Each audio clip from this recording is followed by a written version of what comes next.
क्षण भर जुदाई ना सहत रहली।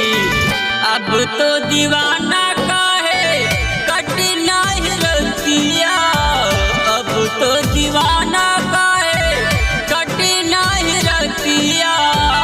होई जात कैसे सबेर हो, जाए मैना ले आव खबरिया, जाए मैना ले आव खबरिया।